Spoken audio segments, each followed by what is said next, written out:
Olá pessoal, aqui é Leonardo Montes e hoje nós daremos continuidade ao estudo do livro O Espiritismo, a Magia e as Sete Linhas de Umbanda de Leal de Souza, partindo do capítulo 29, Os que Desencarnaram na Linha Branca. Bom, esse estudo que nós começamos no finalzinho do ano passado já se encaminha para o seu encerramento. Nós já estamos, eu não sei dizer o número da página, mas aqui informa que já foram lidos, 80% do livro. Então a gente já está na reta final desse nosso estudo. Porém, antes de nós começarmos, alguns recados importantes que eu preciso dar aqui hoje. Primeiro, eu estou fazendo um levantamento de informações e de indicações de terreiros sérios em todo o Brasil. Portanto, se você frequenta ou conhece algum terreiro que é bacana, trabalha pela caridade, ajudando o próximo, de acordo com os princípios fundamentais da Umbanda, não importa de qual vertente, você pode indicá-lo. Eu vou deixar fixado no primeiro comentário aqui desse vídeo, aqui no YouTube, então é só você entrar, clicar, é um formulário simples, 1 minutinho você já preenche e essa informação depois será disponibilizada na internet, ajudando outras pessoas a encontrarem essa casa. Bacana, né? Então, conto com a ajuda de vocês. O segundo recado é que eu liberei o link dos grupos Voz Espiritualista 1 e Voz Espiritualista 2, que são grupos de conversa, onde as pessoas trocam ideias. Esses links estão aqui no canal, mas não aqui na descrição. E sim, quando você entra no canal, na parte de vídeos, onde tem a capa do canal, lá vai ter link 1, link 2, enfim, temos poucas vagas, mas se você quiser entrar, é só você clicar e entrar. Aliás, vou facilitar a vida, vou deixar também fixado aqui no primeiro comentário. Lembro que são poucas vagas, mas se você quiser, a oportunidade é essa. E o terceiro recadinho é que caso você tenha interesse em trabalhar as suas emoções, os seus sentimentos, talvez a terapia seja interessante para você. Se for o seu caso, você pode entrar em contato comigo. Aqui embaixo tem as redes sociais, porque eu trabalho com terapia e faço atendimento online. Beleza? Bem, então vamos lá. Capítulo 29. Os que desencarnaram na linha branca. Quando desencarna uma pessoa filiada à linha branca de Umbanda, as atenções dispensadas ao seu organismo físico passam a ser consagradas ao seu espírito. Logo que se verifica a fatalidade irremediável do próximo trespasse, os protetores, os companheiros de trabalho e as famílias, com habilidade, começam a preparar o enfermo para a mudança de plano, para que a morte do seu corpo ocorra sem abalo para o seu espírito. Nas horas da agonia, os seus amigos da terra, com a concentração e as preces, e os do espaço, por outros meios, procuram suavizar-lhe o sofrimento. Depois, quando o espírito se desprende, as entidades espirituais que assistiam ao doente agem no sentido de que esse desprendimento seja completo, para que a alma liberta não se ressinta da decomposição da matéria em que viveu. Acolhem-no depois carinhosamente no espaço, empenhando-se para atenuar-lhe a perturbação e encaminhando-o aos destinos que lhes estavam traçados. Certas pessoas cometeram faltas que os seus serviços ao próximo, por intermédio da linha branca de Umbanda, não compensaram suficientemente. Devem, por isso, sofrer no espaço. Nessa hipótese, os protetores da tenda a que eles pertenceram na terra conseguem, para resgate dessas culpas, que tais espíritos, ao invés de padecerem errando no plano espiritual mais próximo do da terra, purifiquem-se em missões ásperas, obscuramente laborando sob as ordens de outros. Casos há em que tais protetores trazem as sessões para que esclareçam e orientem os seus herdeiros sobre os seus negócios ou legados, espíritos de pessoas que não os explicaram ou deixaram obscuro ou embrulhados quando desencarnaram. Bom, então vamos lá. A primeira coisa que ele está dizendo aqui, que as pessoas que estavam ligadas aos trabalhos de Umbanda, no momento da sua morte, recebiam a assistência de seus guias e também de seus companheiros de trabalho, através das orações, das mentalizações, né, dos desejos positivos em favor daquela pessoa que estava ali no processo de desencarne e que seus guias trabalhariam para favorecer esse processo ao máximo possível. No entanto, existem pessoas, trabalhadores da Umbanda, que desencarnam em condições espirituais não muito agradáveis, digamos assim. O fato de serem trabalhadores da Umbanda ou de contarem com o apoio dos guias não tira dessas pessoas a responsabilidade de seus atos. No entanto, e é isso que ele explica aqui, muitas vezes os próprios guias pedem, né, a intercessão em favor daquele indivíduo, para que ao invés de simplesmente ele ficar, por exemplo, nas regiões de sofrimento, que ele seja colocado para trabalhar, para que da mesma forma que quando estava encarnado, ele conseguiu, através do trabalho no bem, atenuar as faltas que já havia cometido, que agora, após a morte, o seu trabalho no bem seja uma continuação do próprio processo educativo do espírito.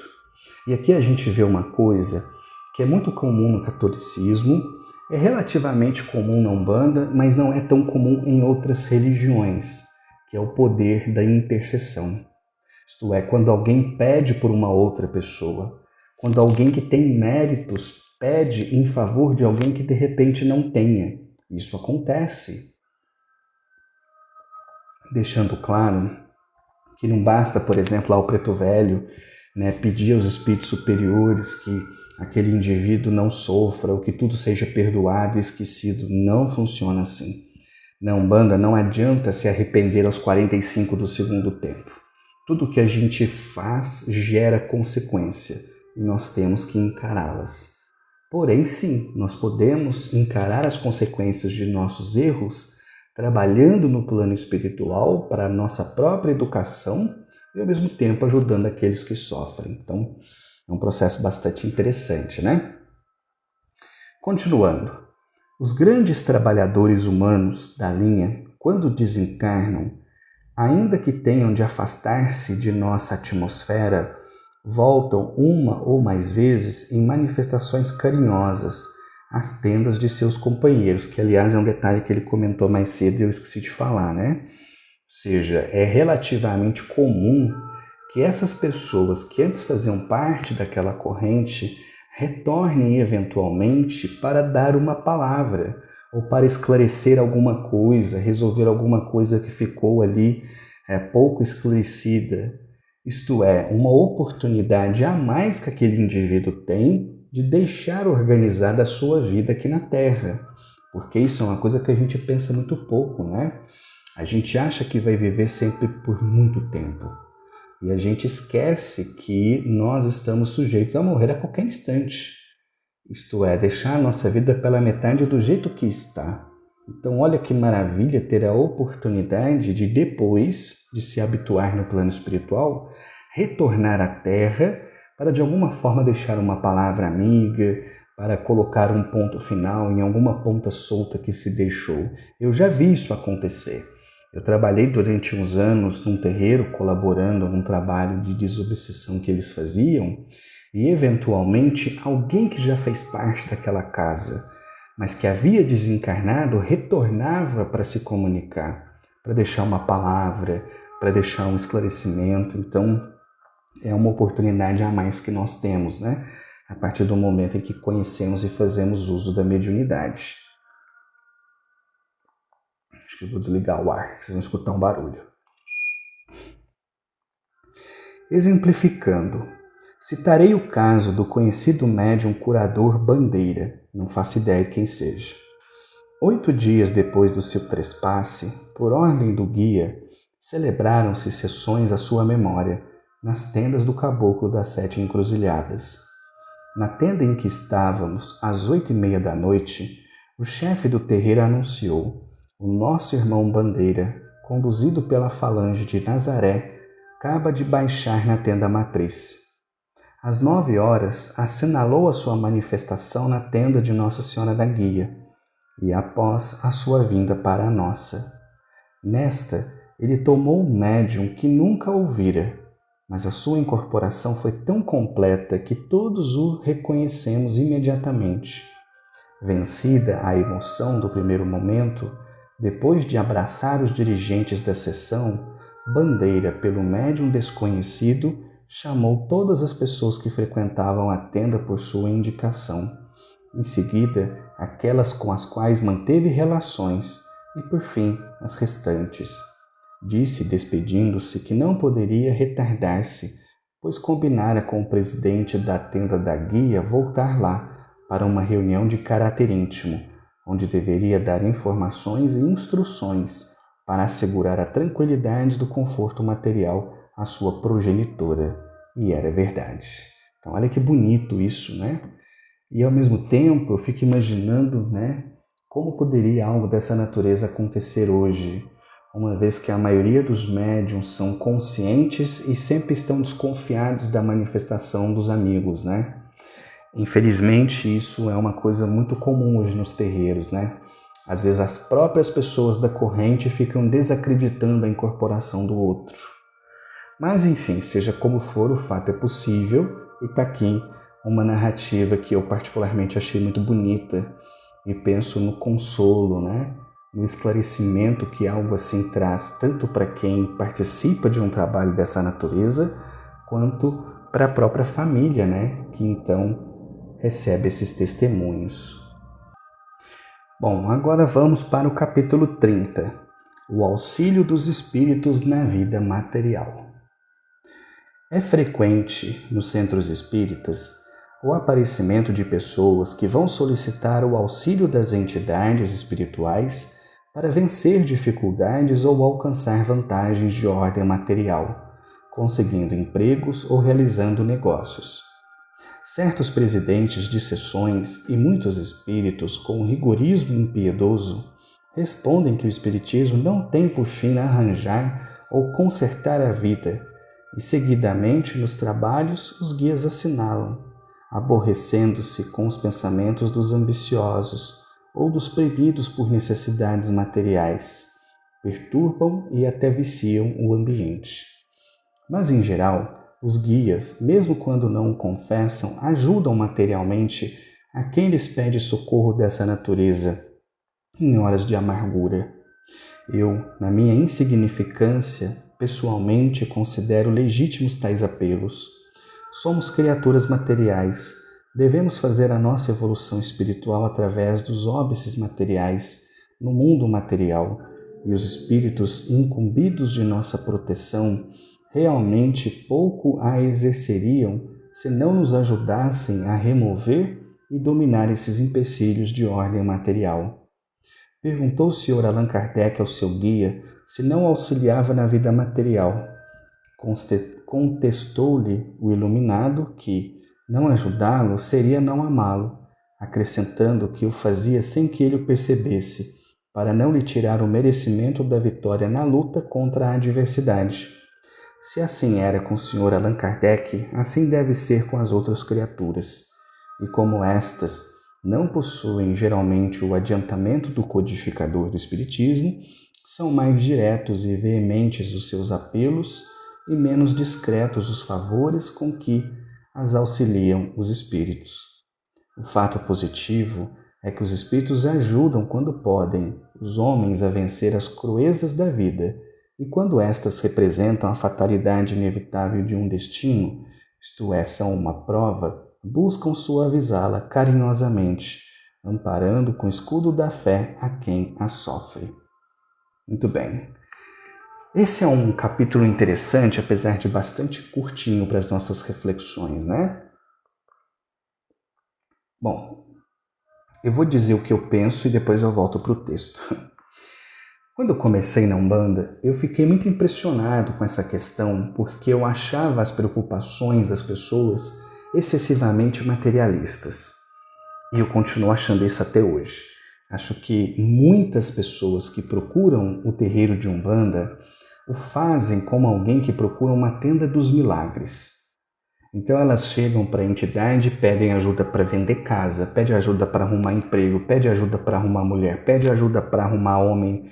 E, enfim, E no meu entender, o problema não está exatamente nesse tipo de pedido, mas está no fato de que muitas dessas pessoas acham que é uma obrigação das entidades lhe atender. Tanto é que quando não é possível ajudar aquela pessoa, ela procura um outro terreiro, e procura um outro, e procura um outro, e vira aquilo que a gente chama de corrigira, que são pessoas que ficam indo de terreiro em terreiro, como quem reza para todos os santos, cruzando os dedos para ver se alguém lhe atende. Então, eu concordo com ele, eu acho que sim, os espíritos podem e nos ajudam muito em nossa vida material. Mas nós não podemos esquecer que essa vida originalmente é de responsabilidade nossa. Somos nós que temos que fazer por onde. Eu já vi, por exemplo, as entidades falarem assim para uma pessoa: olha, você deve voltar a estudar, você precisa conseguir uma profissão para você dar um destino melhor para sua família. E a pessoa simplesmente não estuda, não busca uma profissão e continua tendo perrengues. Então, a gente tem que entender que uma coisa é contar com o auxílio dos guias. Outra coisa é achar que eles vão fazer milagres ou vão resolver problemas que, na verdade, são nossos. Não adianta eu fazer dívida e depois correr lá para o Exu pedir para me ajudar, não é? Isso não existe, isso é bobagem. Então, sim, a gente pode ir nos terreiros e pode sim pedir ajuda material para as entidades. O que a gente não pode esquecer é que ajudar é uma coisa, realizar por nós é outra totalmente diferente. E infelizmente, repito, é grande o número de pessoas que têm uma compreensão errônea, né, que procuram os terreiros de Umbanda como uma espécie de casa dos milagres e que às vezes até tentam fazer uma barganha. Não, se o senhor me ajudar a fazer aquele processo na justiça virar a meu favor, eu vou pegar um dinheiro e vou dar para casa. Então fica parecendo assim, que você está tentando a entidade no sentido: olha, minha causa é justa, venha resolver o meu problema que depois eu te pago uma coisa de volta. Isto é bobagem. O que a entidade vai fazer? Ela vai chegar lá no juiz que tem uma pilha desse tamanho de processo, aí ela vai pegar o seu processo que está lá embaixo e vai tirar ele, fazer um efeito físico, levar e vai colocar lá na frente. No dia seguinte o juiz chegar e de repente, aqui o seu processo em primeiro lugar. Gente, isso não existe. Existe uma lei que rege as coisas e a coisa funciona. Ou funcionaria, né? Em tese, do ponto de vista humano, né? Mas a coisa é que os espíritos podem intervir dessa forma, né? Não podem simplesmente chegar lá e mudar a ordem natural das coisas para satisfazer a vontade daquele que o pede.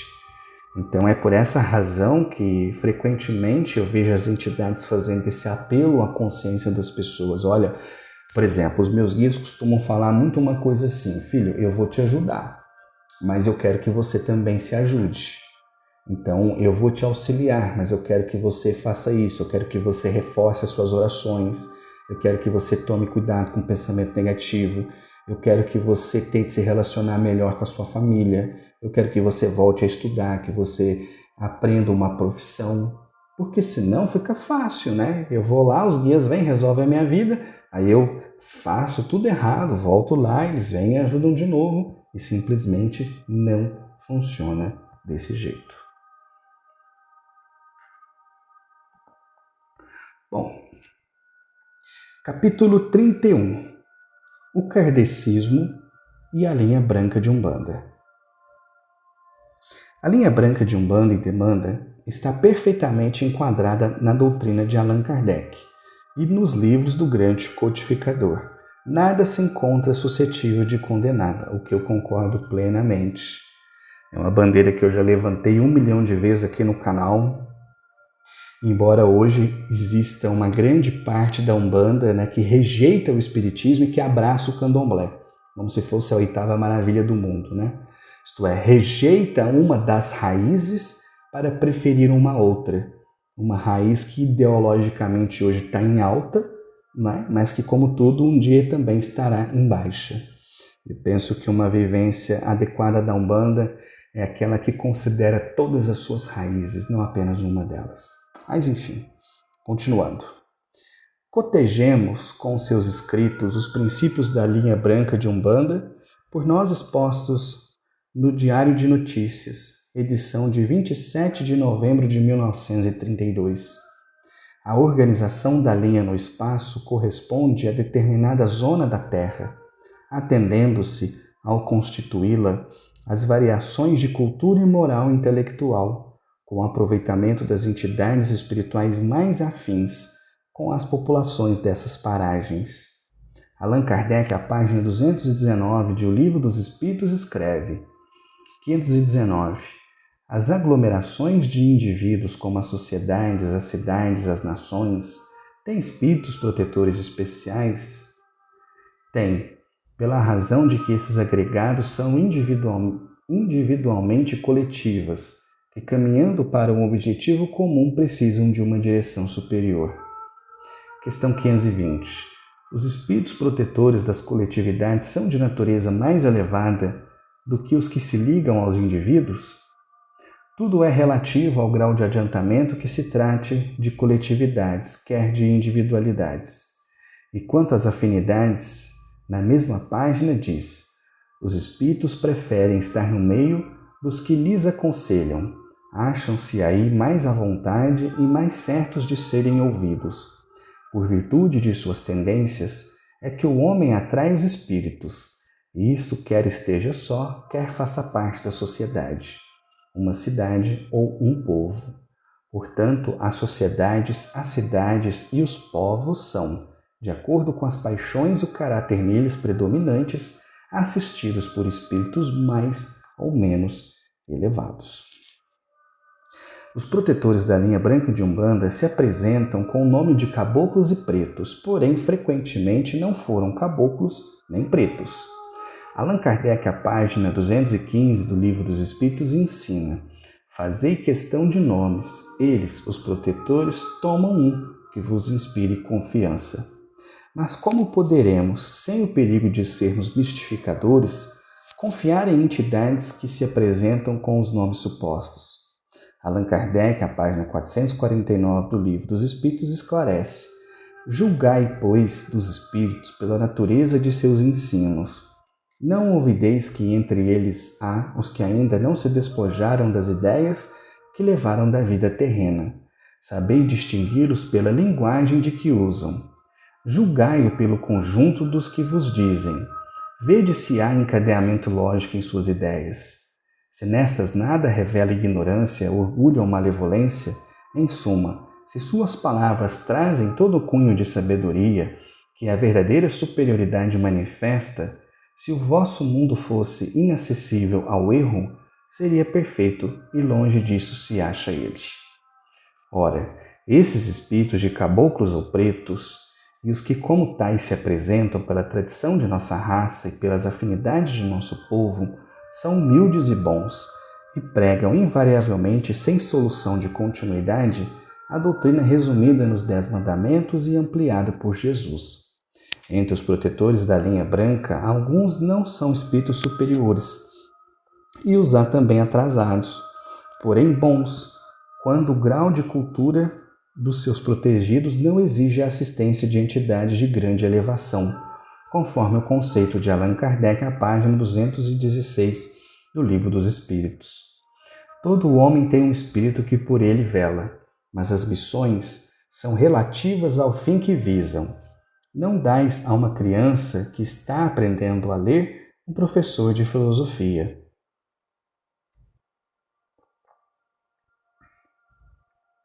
E em trecho, já transcrito explica que tudo é relativo ao grau de adiantamento, quer se trate de coletividades, quer de indivíduos.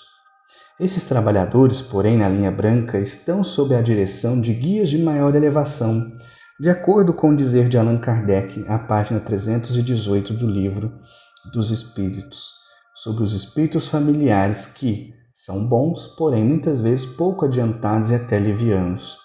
Ocupam-se de boa mente com as particularidades da vida íntima e só atuam com ordem ou permissão dos espíritos protetores.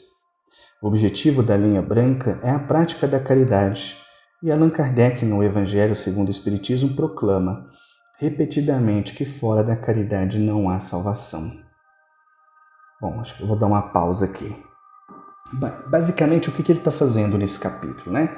Ele está mostrando que as manifestações das entidades no universo da Umbanda não contrariavam os princípios fundamentais sobre a manifestação dos espíritos que constam no Livro dos Espíritos, o que eu concordo integralmente. É o mesmo princípio.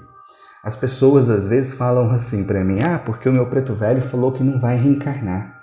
Eu falo, gente, que fantasia. Como assim não vai reencarnar? O seu preto velho pode parecer muito adiantado em comparação com você, mas ele está anos-luz do fim da jornada dele. O cara foi escravo até pouco tempo atrás.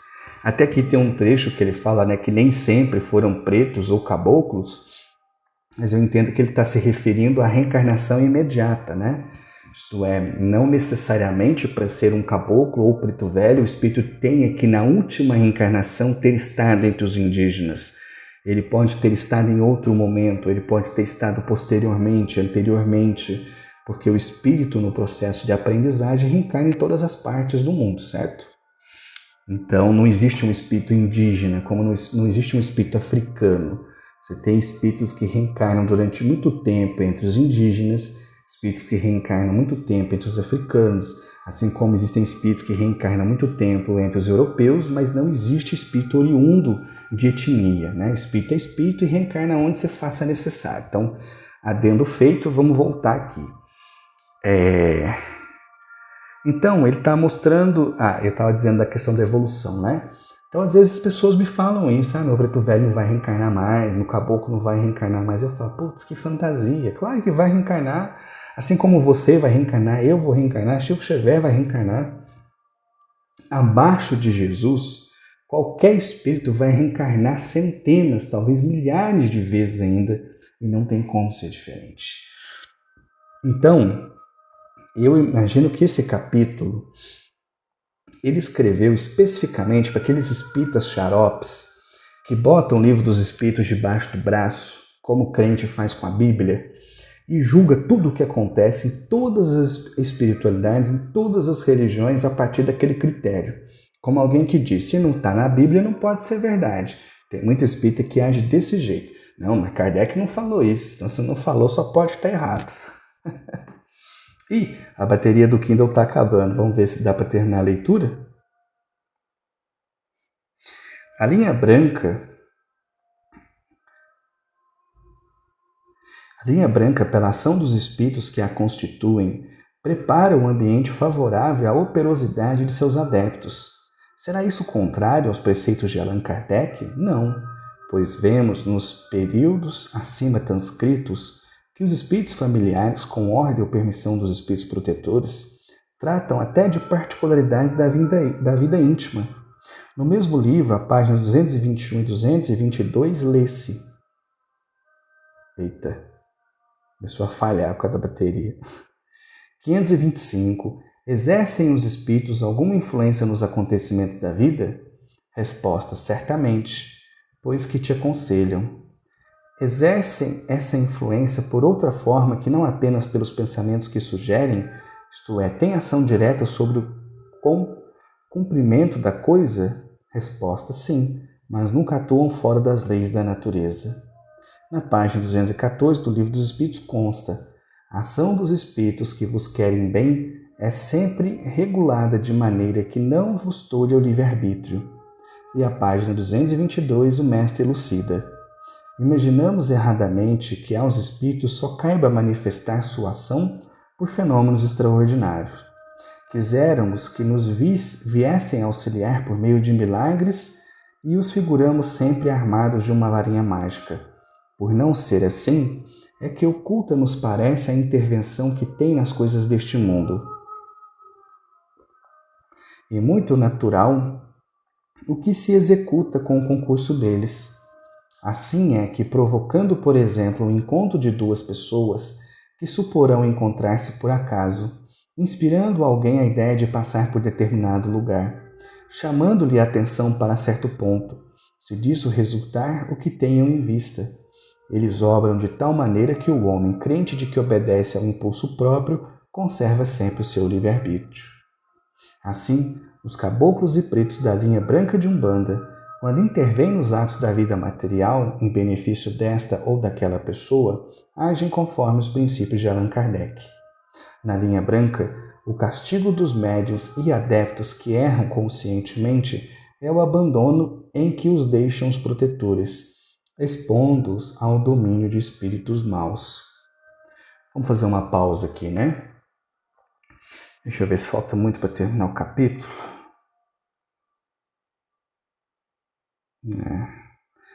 Falta bastante.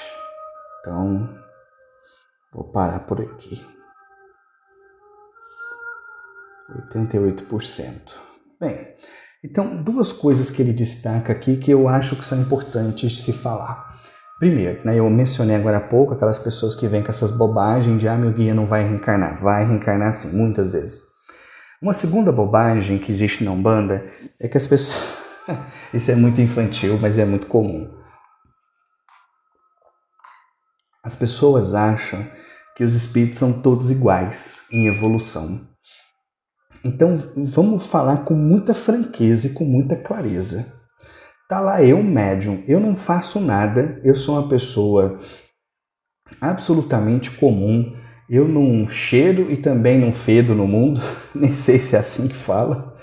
Ou seja, eu não faço diferença em nada, eu sou um homem absolutamente comum, porém eu estou lá no terreiro trabalhando. Aí eu quero que o meu guia seja tão evoluído quanto um espírito luminoso. Gente, o que um espírito de alta grandeza vai fazer do lado de uma pessoa como eu? Eu não faço absolutamente nada de diferente do restante das criaturas. Então eu vejo muitos médiuns se orgulharem de uma pretensa evolução de seus guias como se fosse preciso que eles fossem extraordinariamente evoluídos para poder fazer o trabalho que fazem. E não é assim. A imensa maioria dos nossos guias está a alguns passos à nossa frente, porque é da lei da natureza que quem está na frente ajude quem está na retaguarda. Se eu tivesse como protetor um espírito elevadíssimo, eu nem conseguiria entendê-lo, porque a forma dele raciocinar, olhar para o mundo, lidar com as situações é totalmente diferente da minha, de homem pequeno, de mente fechada. Então não faz sentido essa fantasia que os médiuns de Umbanda têm de achar que seus guias são perfeitos, maravilhosos, quando na realidade eles são pessoas como a gente. E justamente nos guiam porque estiveram aqui, passaram por aquilo que nós estamos passando e hoje vêm para nos ajudar a sair desse buraco. É simples assim. Não tem muita diferença. E isso não é apenas na Umbanda. Isso é um princípio geral que funciona em todas as correntes espirituais, inclusive no Espiritismo. Muita gente às vezes fala assim, como eu queria ter um guia como Emmanuel. Você está disposto a ser um Chico Xavier? Eu queria ter um guia igual a Joana de Ângeles. Você está disposto a ser um Divaldo Franco? Você vai fazer o sacrifício que eles fizeram? Vai viver a vida de caridade que eles viveram? Então você não precisa ter um Emmanuel do seu lado. É simples assim que funciona a matemática da vida, né?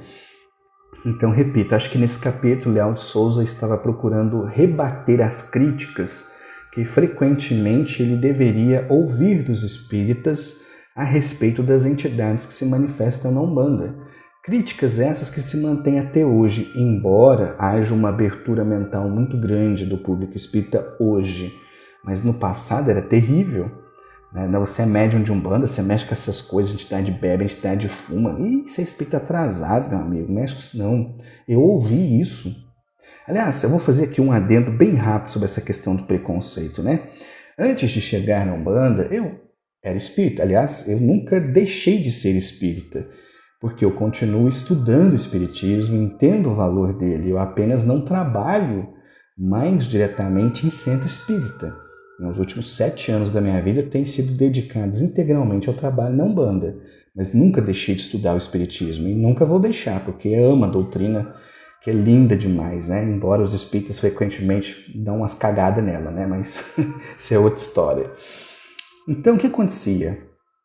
Eu era espírita, eu conhecia as obras, eu estudava, eu fazia palestras. Alguns centros espíritas já estavam me convidando para fazer palestra. As pessoas falavam, nossa, mas você é tão jovem, e você fala tão bem, você conhece tão profundo. Pois é. Um dia eu fui convidado para fazer um estudo sobre obsessão espiritual. Eu fui. Cheguei lá e eu vi nitidamente que ninguém deu nada para mim, porque espiritismo é uma doutrina de velho, né? Você vai em centro espírita, só tem velharia. Os jovens, e é claro que eu estou falando brincando, mas eu falo isso com pesar, né? Os jovens, infelizmente, estão se afastando do espiritismo. Eu olhei ali todo mundo mais velho, ninguém deu muita confiança para mim. Fui lá, fiz um estudo, modéstia à parte, fiz um estudo muito bonito, e a galera ficou assim muito impressionada, né? Quando terminou o trabalho, fez aquela rodinha de gente. Nossa, mas você falou muito bem, como você abordou esse conceito? Eu adorei essa visão. Eu fiquei, logicamente, muito satisfeito com isso. E aí, no meio da conversa, alguém perguntou para mim, que centro que você trabalha? Conseguem imaginar? Eu peguei e falei assim, então, eu não estou trabalhando em centro. Eu estou desenvolvendo a minha mediunidade na Umbanda. Aí foi aquele silêncio. Isso é sério, é verdade, aconteceu mesmo. Foi aquele silêncio. Aquela rodinha que estava ali em torno de mim, já tinha uns 20 minutos batendo papo, se desfez. E antes que eu terminasse de guardar as coisas que eu levei para fazer a minha apresentação, só estava o dirigente do centro me olhando assim da porta com cara feia, com pressa, esperando eu sair para poder trancar o centro. A rodinha se desfez. As pessoas foram embora. A mesma coisa eu falo assim, olha, eu tenho uma doença hipercontagiosa e nunca mais fui convidado.